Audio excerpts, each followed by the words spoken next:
The memory of that morning returns to me with a kind of muted clarity, as though I am looking at it through a frost-patterned window, the pale sun, the thin hush that settles over Oxford when winter draws its first deliberate breath, and the slow drift of mist rising from the stone pavement.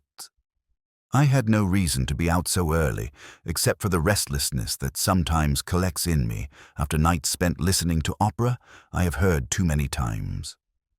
A man ought to find novelty in something, I remember thinking, even if it is only in the way the light catches in the leaded glass of a college chapel.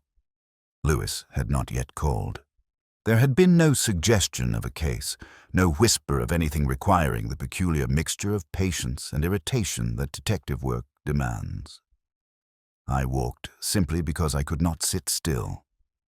The city feels suspended between seasons, its scent a mingling of cold air and damp leaves, like the moments before a term begins, but has not quite announced itself. Somewhere behind me, a distant bell marked the hour, but I barely heard it. My thoughts were occupied with an unfinished crossword from the night before, a clue that had suggested concealment within a word that refused to yield its secret. It followed me like a faint reprimand. I ended up near Ashcombe Lane almost unintentionally. I recall noticing the gallery's facade before I remembered the last time I'd been inside. A small place unassuming, almost shy about its own existence. The kind of institution that persisted mainly because someone, somewhere, had once believed passionately in the quiet dignity of local art. A belief that had survived long after its champions had not.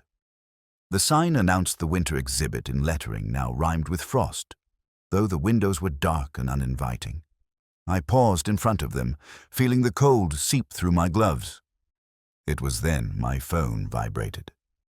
Lewis, sounding hesitant, told me the gallery had cancelled the exhibit that very morning. No explanation. Just a terse message to the local paper insisting that unforeseen circumstances had made opening impossible.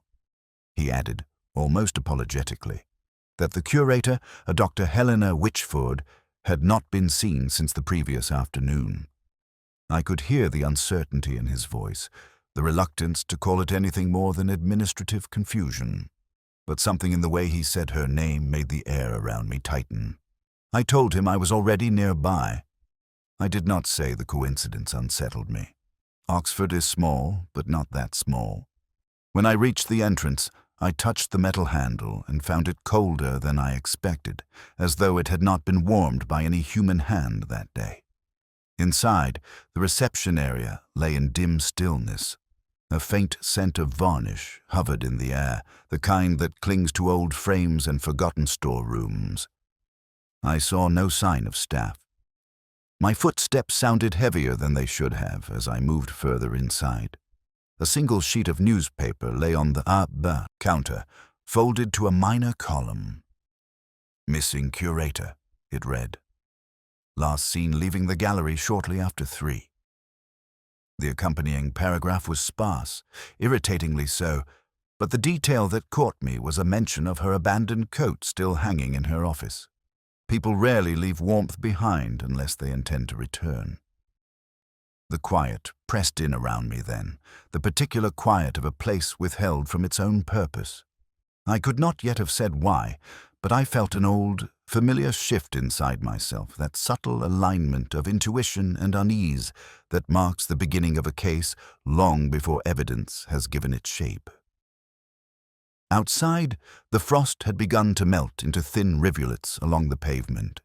Inside, the gallery remained perfectly still, as though waiting for someone who had stepped out only for a moment and had simply forgotten to come back.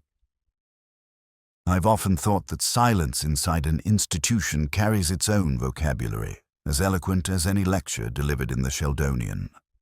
The gallery that morning spoke mostly in absences. Absence of movement, absence of purpose, absence of the woman whose name now seemed to hover in every corner like breath on cold glass.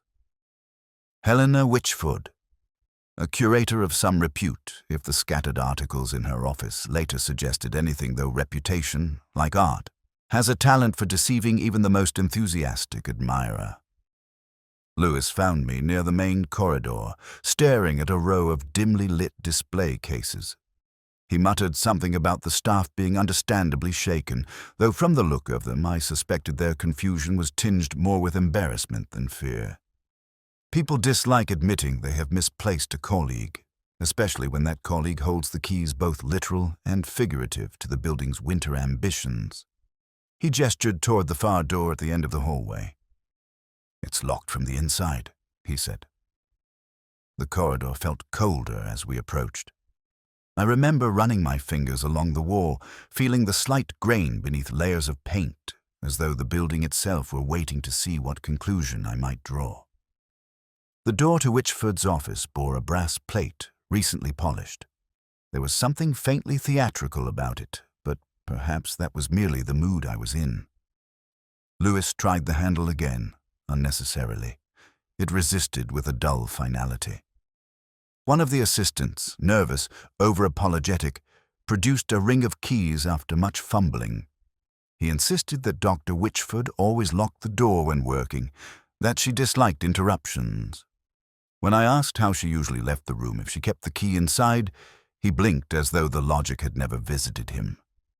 I said nothing more. I've learned not to disturb a man's comforting habits of unthinking.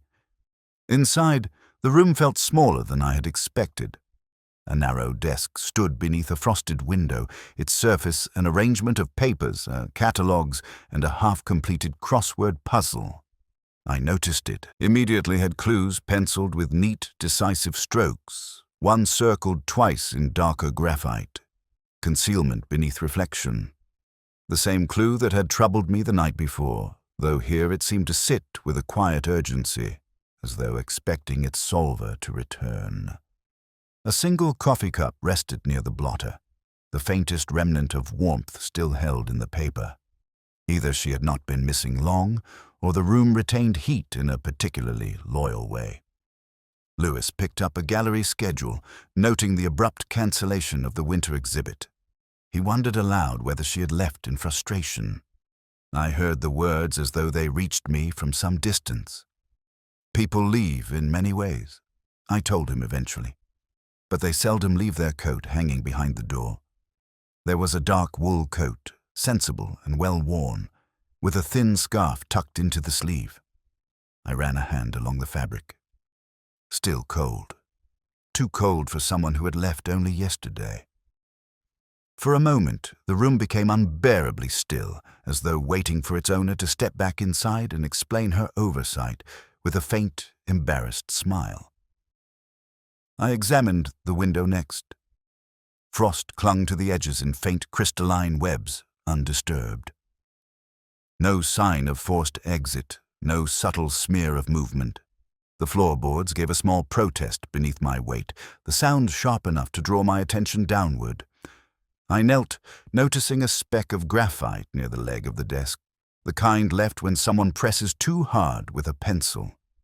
Perhaps she had circled the clue in frustration, or perhaps someone else had. As I stood, my gaze returned to the crossword. The circled clue seemed almost to pulse beneath the morning light. Concealment beneath reflection. A clue about hiding, but also about surfaces, appearances, mirrors. I couldn't yet articulate why, but it unsettled me more than the locked door, more than the abandoned coat, more than the silence that hung like a question we had not earned the right to ask. We left the room without touching anything else, and though I closed the door gently behind me, I felt as though I was sealing in a story that had already decided it would not yield its first chapter without resistance. There are days in an investigation when nearly everyone you meet seems to carry the same expression, a mixture of mild surprise and an eagerness to appear more helpful than they feel. On that morning, the gallery staff had chosen, quite coincidentally, to wrap themselves in blue wool coats, each varying slightly in shade but united by an unspoken formality. It lent the corridor an oddly ceremonial quality, as though we had intruded upon a private ritual of winter uniforms. I felt something cautious stir in me as Lewis introduced the first of them.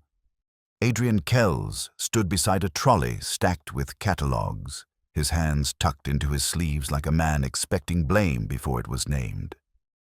He spoke of Helena Witchford with a reverence that felt half-performed, like a student determined to recite lines from a lecture he had admired but never understood. He assured us she was brilliant, exacting, occasionally unkind, but always devoted to the integrity of the collection. I watched the corner of his mouth twitch whenever he mentioned provenance, the particular pride of those who consider themselves guardians of truth in a world determined to forge it. When he said he had not seen her since mid-afternoon the previous day, his eyes drifted to the locked office door as though rehearsing the memory. A small deduction flickered through me then. His trousers bore a faint smear of graphite near the pocket, the same tone as the speck I had noticed under Helena's desk. It meant little on its own, and yet these small coincidences often gathered weight in unexpected ways. I asked him, almost casually, whether he had ever attempted the crossword puzzles Helena left on her desk. He smiled too quickly, a smile that didn't quite reach agreement with itself, and insisted he hadn't the patience for them. People rarely lie well when their pride is in the room with them. Margaret Rowley, the administrator, met us near the office staircase. She carried a clipboard, though she never glanced at it, and her coat hung from her shoulders with a kind of resigned dignity. If Adrian's defensiveness seemed instinctive, Margaret's reserve felt earned. She spoke in tidy, well-composed remarks, each one polished by years of unacknowledged work. She told us Helena was overextended, often distracted, sometimes forgetful about administrative procedures, a remark delivered with an air of someone offering truth only because it has been asked for. Yet when Lewis gestured toward the notice announcing the winter exhibit's cancellation, she gripped her clipboard so tightly the metal clip gave a small, betraying squeak. What struck me most, however, was the faint scent of turpentine clinging to her sleeves. She claimed to avoid the conservation rooms entirely, citing an aversion to fumes. But turpentine is a persistent creature that lingers only when touched directly. I made a mental note and allowed the detail to slip back into the quiet recess of my thoughts, where such things often wait until summoned. Felix Harborough completed the trio, arriving in a gust of cold air and self-assurance. Wealthy donors are a species unto themselves, urbane, affable, and accustomed to being welcomed into any room they choose to enter. Harborough greeted Lewis with a warmth that suggested familiarity, then turned to me with a look that tried to approximate the same ease. He spoke of Helena as a dear friend, a woman of incomparable taste, the soul of the gallery. His praise felt almost too fluent, as though he had prepared it long before the need arose. When he mentioned her recent interest in the winter exhibit, he quoted Tennyson in a way that prickled at my memory. The line was wrong, not egregiously, but enough to suggest he admired poetry more in the reciting than the reading. People who misquote poets often misremember other things too, and I filed that away beside the other quiet inconsistencies gathering shape. What struck me, as the three of them drifted back to their respective tasks, was how each of their coats seemed to deepen in shade as they moved away. Adrian's a cold, hesitant blue. Margaret's, a disciplined, somber navy. Harborough's, a rich, theatrical shade that demanded attention. A palette of winter temperaments, a trinity of possible truths. Lewis asked me what I made of them. I told him the truth that all three had spoken as though reading from carefully prepared scripts, yet each had allowed some small crack in their performance. And it was in those cracks, I knew, that the first hints of the real story would eventually gather. But for now, the gallery remained thick with unspoken things, and the cold outside crept slowly inward, as though waiting for someone to admit the first undeniable fact that Helena Witchford's absence had already begun to alter the temperature of every room she had left behind. I've never quite trusted gallery lighting. It flatters too easily, smoothing imperfections, disguising the age of things that ought to show their years honestly. Yet that morning, as Lewis and I moved through the pale hush of the winter exhibit room, The light seemed less deceptive than reluctant, as though it preferred not to reveal anything at all. The paintings, covered with muslin sheets, stood in a half-circle like silent witnesses waiting for permission to speak. I felt an odd sense of trespass, touching the corners of the cloth to lift them just enough for a glimpse of what Helena had curated so meticulously. The first watercolor was a winter landscape rendered in tones so faint they seemed in danger of melting into the paper. The second, a study of a young woman seated by a frost-softened window, carried an intimacy that unsettled me for reasons I could not yet name. But it was the third painting that made something inside me pause. The frame was heavier than the others, older, the kind chosen by curators more for symbolism than practicality. As I lifted the muslin, the scent of old varnish drifted up, mingled with the fragrance of freshly cut board, a combination that suggested recent alterations. It was Lewis who noticed the slight unevenness along the back edge of the frame. A tiny ridge, no more than a sliver of raised surface, barely visible unless one's eye happened to fall on it from the correct angle. He pointed to it, asking if it was significant.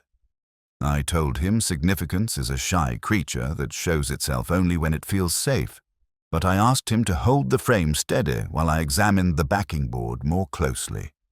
There, pressed faintly into the material, was a rectangular indentation, a ghost of something once taped or pinned to the back. I brushed my thumb lightly over the area and felt a trace of graphite, the same delicate residue I had found near Helena's desk. It was just enough to stir a faint echo in my thoughts. Someone had placed a sketch there not long ago. Someone else, perhaps, had removed it. Lewis suggested it might have been part of Helena's preparatory work. She was always making notes, he said, always slipping things behind canvases because she trusted no one to misfile them. I nodded at the hypothesis, but it lacked the tension one expects from truth. The removal of a sketch implies purpose, and purpose seldom lurks behind casual habit. I stepped back to take in the full composition again. The winter landscape within the frame depicted an empty street in soft snowfall, each building rendered with a precision bordering on devotion. Yet the leftmost window held a peculiar shimmer, as though touched by an accidental stroke. I leaned closer. No accident. A deliberate blur, faint enough to escape a casual glance, but persistent enough to draw mine. Concealment beneath reflection, the crossword clue surfaced again, not in letters this time, but in brushwork. The painting wanted to hide something, or confess something. I could not yet decide which. At the far end of the room, a storage ledger lay open on a table. Its pages had been rifled through.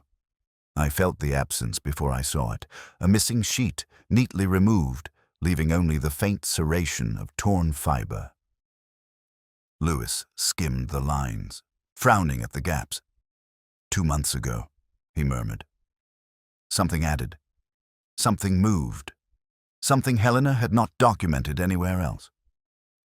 Outside, a gust of wind pressed against the gallery's old panes, producing a low, quivering hum. The kind of sound that sometimes accompanies a revelation, but more often precedes it. I stood there, framed by the dim winter light, aware that this indentation of this missing sketch had become the first tangible outline of a story still withholding its central figure. I didn't say it aloud, but I felt certain that whatever Helena had found behind that frame had not permitted itself to remain hidden for long. And perhaps, I thought, it was never the art that frightened her. I've often found that the past announces itself not with a crash, but with a murmur, a small remark made carelessly, or a memory someone releases without understanding its weight. It was precisely such a murmur that shifted the ground beneath the investigation that afternoon, though I didn't feel the tremor until much later. At the time, it seemed nothing more than a porter's idle reminiscence, the sort of thing spoken while a man polishes a brass hinge or folds a stack of gallery pamphlets. Lewis and I had returned to the storage level to follow the trail left by the missing ledger page. A narrow corridor led to the maintenance room, where the porter, an elderly fellow with a stooped back and soft-spoken manner, greeted us with a faintly amused curiosity, as though he doubted that anything in his domain could possibly interest the police. He told us Helena had been down there a fortnight ago, searching for an old packing crate. He remembered her because she had been unusually quiet, and he was a man who noticed quietness. "It makes the place echo differently," he said, almost apologetically, as though he feared he had made a philosophical observation by accident. When I asked if he knew anything about the older items in the gallery's archive, he nodded toward a cabinet filled with thin files. Some go back decades. Records of artists no one speaks of now. Scandals that barely made a sound, even when they were fresh. He spoke the word scandals in the same tone one might use for misfiled receipts.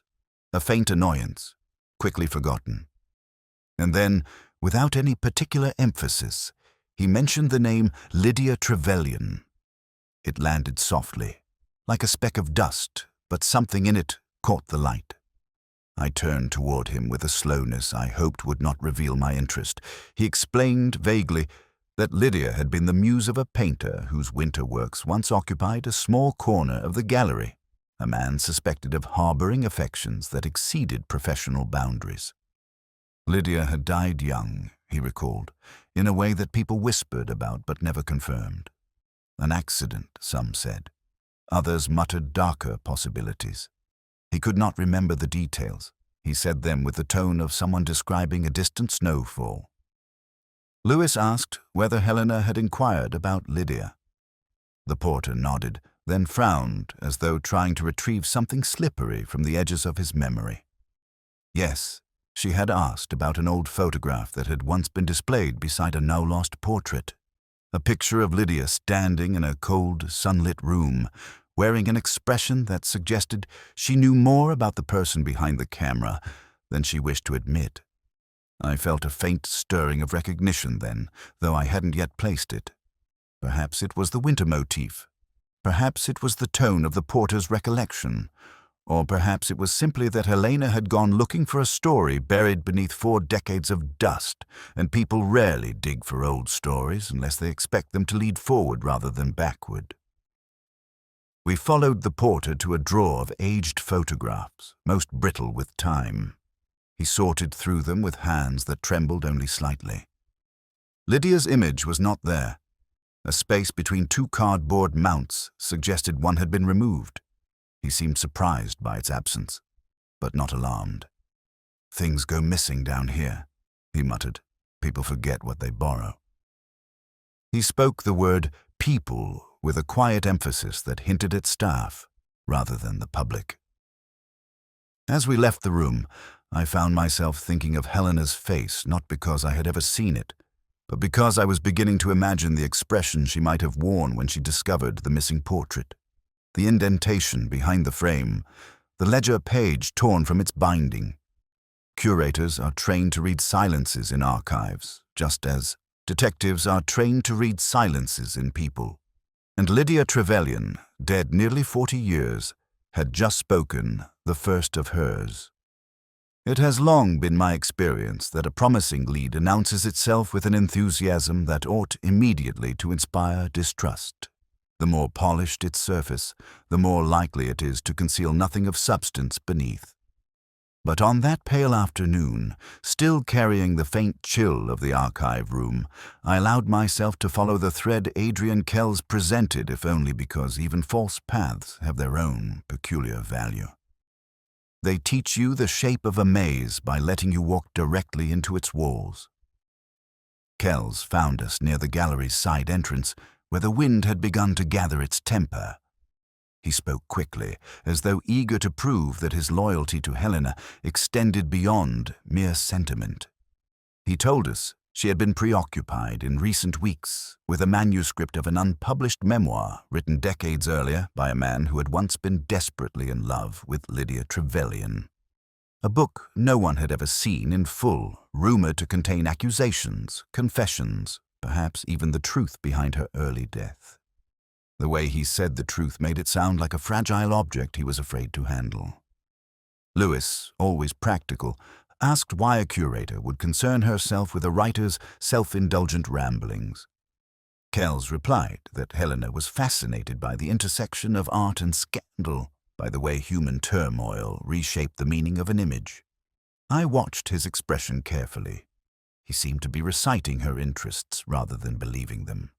But people often become experts in the habits of those they envy. He led us to a small research room at the back of the gallery. A single lamp cast a thin pool of light across the table, illuminating a scattering of papers, envelopes, and a narrow catalogue of early winter exhibitions. Kells handed me a file containing a series of drafts, he said, written by Helena to the publisher who supposedly held the manuscript. None had been sent. The last bore an unfinished sentence, curtailed mid-thought.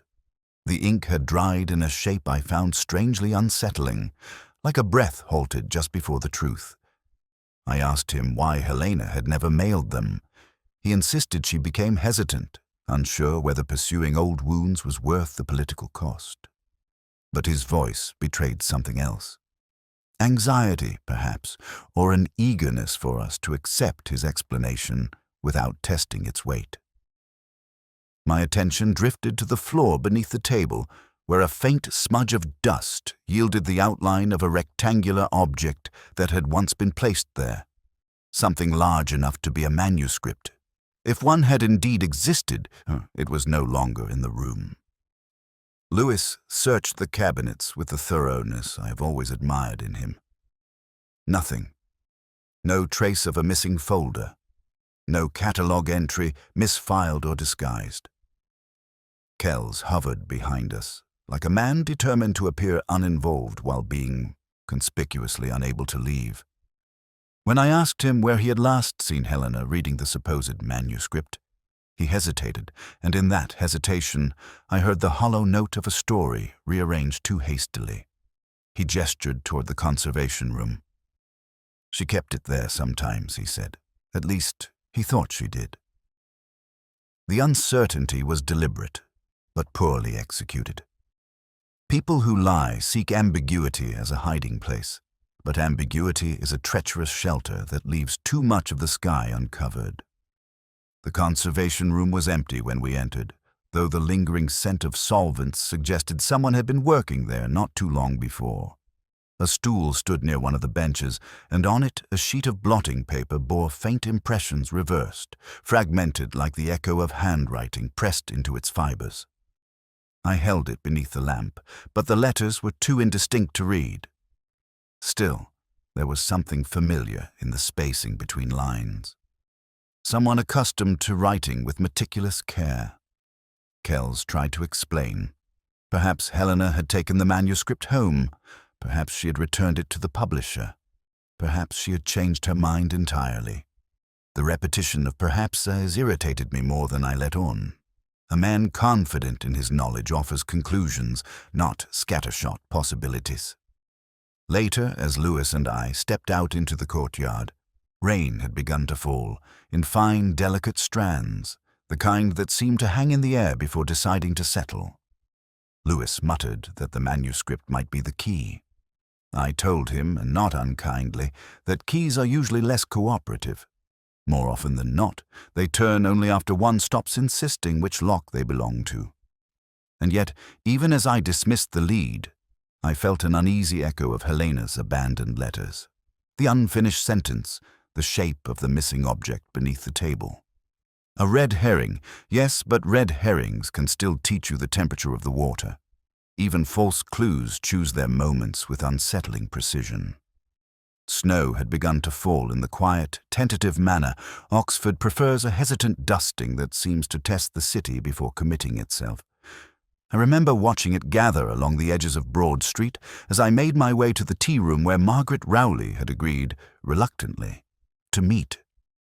The chairs inside were half occupied by students murmuring over essays, their voices soft enough to blend with the clink of porcelain and the low hum of the radiator. It was the kind of place where people came to feel less visible. Margaret, however, looked abruptly exposed as I approached her table. She had chosen a corner seat, her navy coat draped neatly over the back of the chair, its fibers still speckled with snow. She greeted me with a politeness that felt carefully measured, like an antique scale adjusting itself before settling. I sensed she would have preferred to speak standing in a corridor, somewhere with the benefit of motion. She did not strike me as a woman who liked being still under scrutiny. I asked about Helena. Not directly, one never begins directly, but by circling around the subject, allowing it to reveal its edges. Margaret's responses came in tidy parcels of information, each wrapped with the kind of administrative precision cultivated by years of being overlooked. She said Helena had been brilliant but distracted, ambitious but prone to erratic enthusiasm. She spoke of her with an affection so muted it almost resembled resignation.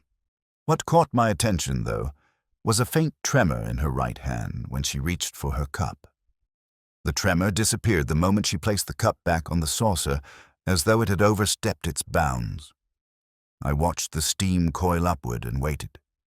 People often reveal the important things silently, through the small betrayals of movement. She mentioned the winter exhibit only once, and even then only to say Helena had treated it with unusual secrecy. I asked what unusual meant. Margaret paused long enough for the radiator to let out a soft metallic sigh. She said Helena had locked herself in her office more often, that she had refused to let Adrian Kells see the updated catalogue, that she had begun taking long walks alone after closing hour. A slight flush rose in her cheeks as she spoke, the color of a memory she had not intended to share. Outside, the snowfall thickened. The sound of passing cars faded into the muffled quiet that always follows the first proper accumulation.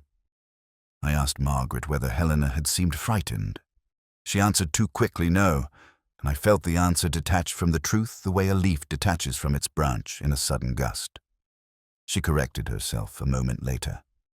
Not frightened, she said. Preoccupied. There is a kind of preoccupation that resembles fear in all but name. As she lifted her coat to leave, a faint scent reached me turpentine, subtle but unmistakable. The same scent I detected on her sleeves in the gallery. She noticed my attention shift and pulled the coat closer as though cold.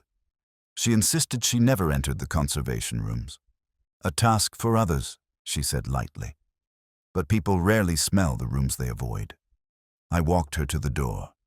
Snow had accumulated in gentle ridges along the pavement. She pulled her collar up and hesitated before speaking.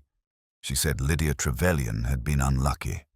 Unlucky lives, she added, deserve to be forgotten. The phrasing held no malice, only a tightness of emotion I couldn't yet interpret. I asked how she knew anything about Lydia. She blanched, then claimed Helena had mentioned her in passing. Passing. The word returned with a curious echo, the death mentioned by the porter. The manuscript Adrian insisted existed, the missing sketch behind the frame. Passing had become the shape of everything around this case. As Margaret walked away, her footsteps softened by snow, I noticed the trail she left behind a narrow line, hesitant in its direction. Something about its wavering unsettled me. People confident in their stories walk straight. People carrying truths they hope will disappear walk as though the ground itself might call them back.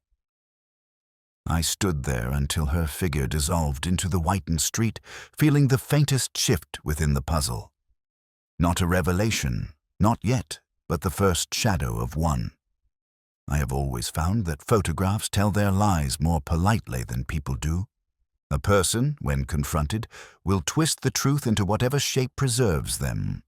A photograph merely holds its silence and lets you decide what is missing. It was with that thought in mind that Lewis and I descended once again into the gallery's lower archive rooms, where the air had the faint, sweet heaviness of old paper, and where the hum of the dehumidifier seemed to measure out the past in steady, mechanical breaths. The drawer we needed was tucked beneath a cabinet labeled simply Staff Images, a title bland enough to conceal nearly anything. I slid it open, expecting the usual assortment of ceremonial group photographs, forced smiles, formal clothing, faces arranged with the stiff earnestness of workplace solidarity. What I found was both that and something else entirely. The first photograph showed a younger Margaret Rowley standing beside Helena, both women wearing the kind of shy, dutiful smiles shared by colleagues who understand the weight of each other's burdens. Margaret's expression startled me. There was a softness in her eyes I'd not seen at the tea room nor in the gallery's corridors. Something quietly hopeful, almost protective. People seldom look like that unless they have once believed in the person standing beside them. Lewis leaned over my shoulder, murmuring that Margaret must have been at the gallery far longer than she let on. I nodded, though my mind was already working elsewhere. If Margaret had spent decades in Helena's orbit, then her grief or her anxiety would have roots deeper than professionalism. And roots that deep rarely grow without tangling themselves around something unsaid. Another photograph caught my attention next. This one is older still, its edges silvered with age. A gathering of staff around a newly donated piece, the painting draped with a cloth. At the far right stood a young Felix Harborough, hair darker, posture straighter, but unmistakably himself. His eyes weren't on the camera. They were fixed on something or someone at the edges of the frame, a gaze too intent to be casual. I followed the direction of his stare and felt a faint tightening in my chest. The draped painting, the exact proportions of the indentation behind the winter exhibit frame upstairs. A quiet deduction surfaced, fragile as a whisper. Harborough hadn't just been a donor. He had once belonged to whatever story that covered painting represented. And Helena, with her curiosity and her inconvenient thoroughness, had likely uncovered the same connection. Lewis sifted further through the drawer and produced a third photograph, a smaller one, wedged between folders as though someone had tried to bury it without quite managing the task. It showed a group of conservation interns, half of them smiling, half attempting to. In the back row stood Adrian Kells, though younger, more idealistic, his hands stained with something dark ink or charcoal, or perhaps the remnants of a sketch he wished no one had noticed. The three of them, Margaret, Harborough, Adrian, linked across decades by proximity to Helena and by their presence in these curated memories. People do not realize how much history they reveal simply by being captured beside the same ghost often enough. I lifted the photograph toward the lamp, letting the warm light reveal the faint crease down its center. Someone had folded it once, perhaps in hesitation, perhaps in anger. I imagined Helena unfolding it again, smoothing it with the same quiet care she used for her cataloguing work. Perhaps she had recognized something in the arrangement of faces, or in the space between them. There was a final image at the bottom of the drawer, an empty frame, cracked along one edge, its glass missing. No photograph remained inside it, only the faint impression of where one had once been. It reminded me of the missing sketch behind the frame upstairs and of the way people erase what they cannot bear to keep, knowing the outline will betray them anyway. When we closed the drawer, the hum of the dehumidifier seemed louder, as though the room exhaled. Lewis asked me what I made of it all. I said nothing at first. Then I told him the truth that the past had stopped whispering and had begun, however subtly, to push back. And those photographs, for all their stillness, were beginning to move. There are moments in an investigation when the truth does not arrive gently, but presses itself upon you with the faint indignation of having been overlooked. Mine came not in the gallery, nor in the archives, nor even in the company of suspects whose faces flickered with carefully arranged sincerity. It came instead while I stood at the sink in the station lavatory, drying my hands beneath a miserably hesitant blower that produced more noise than heat. I remember the mirror above the sink streaked, slightly warped, reflecting a version of myself I barely recognized.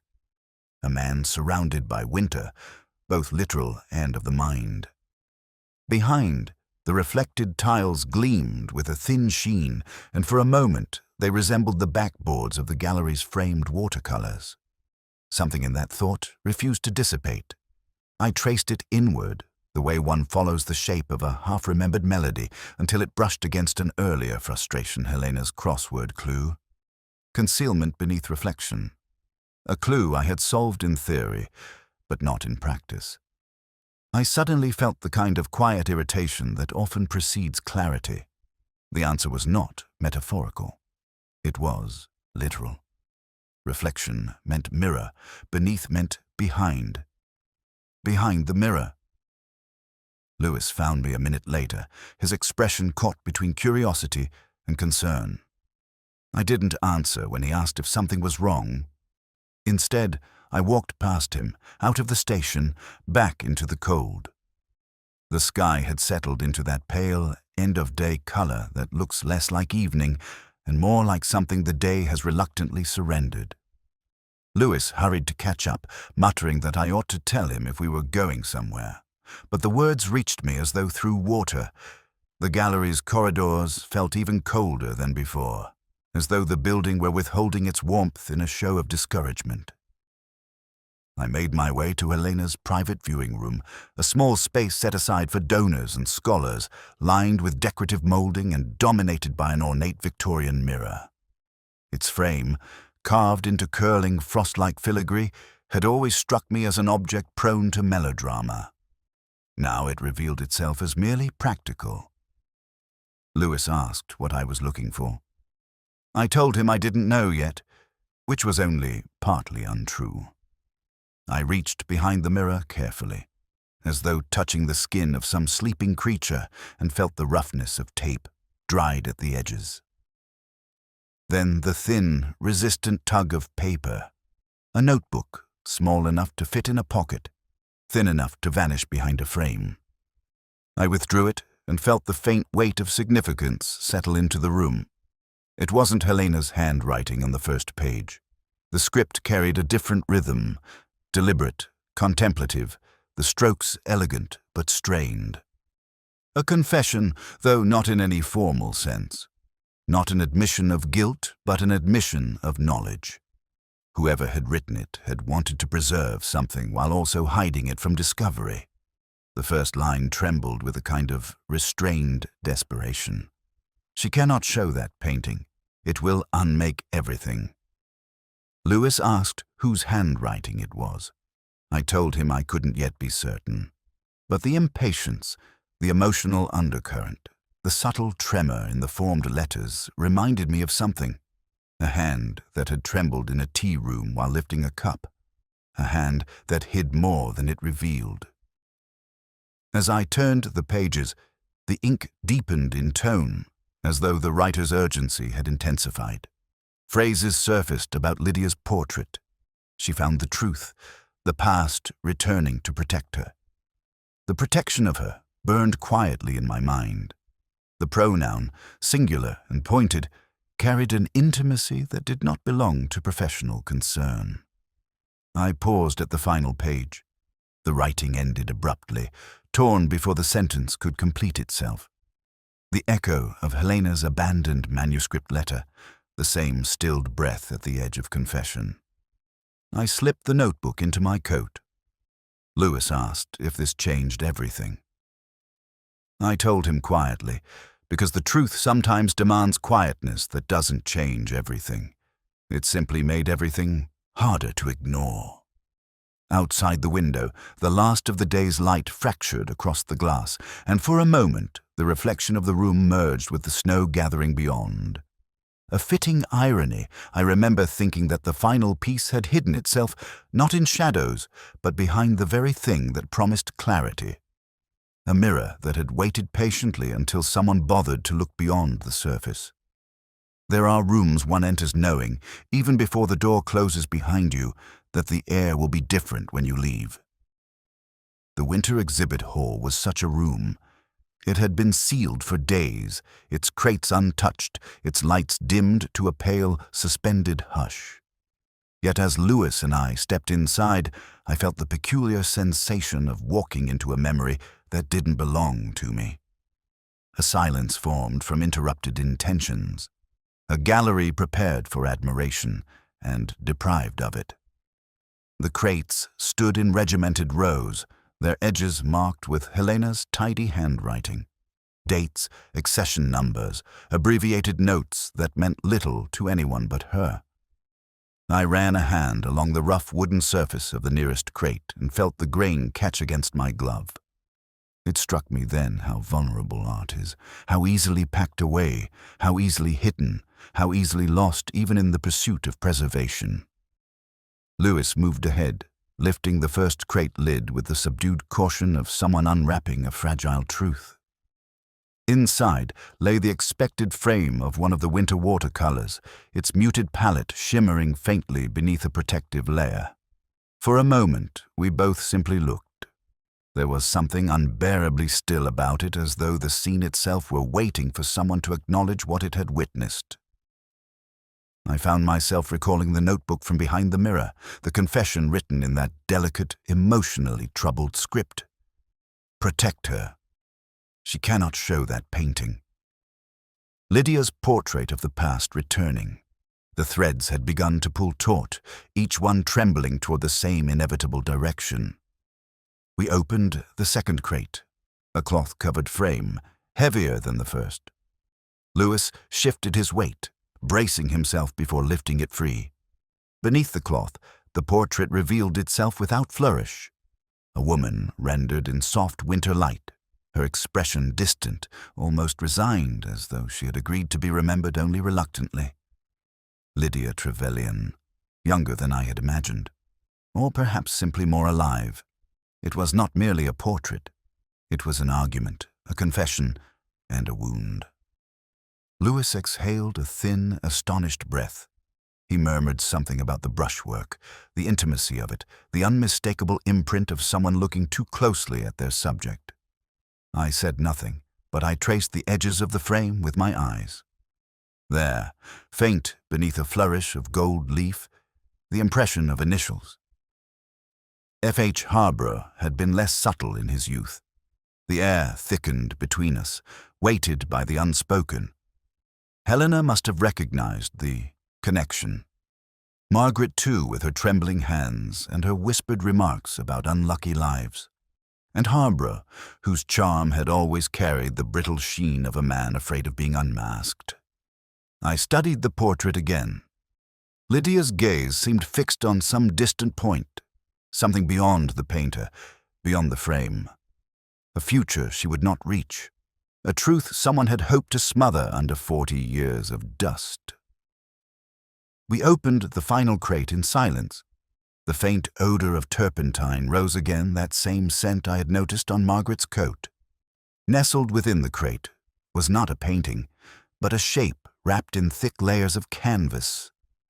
Lewis froze before peeling back the first fold. Her name left him in a whisper he didn't intend Helena. The stillness in the room deepened. Helena lay as though preserved by the cold, her face untouched by violence, her expression nearer to sorrow than fear.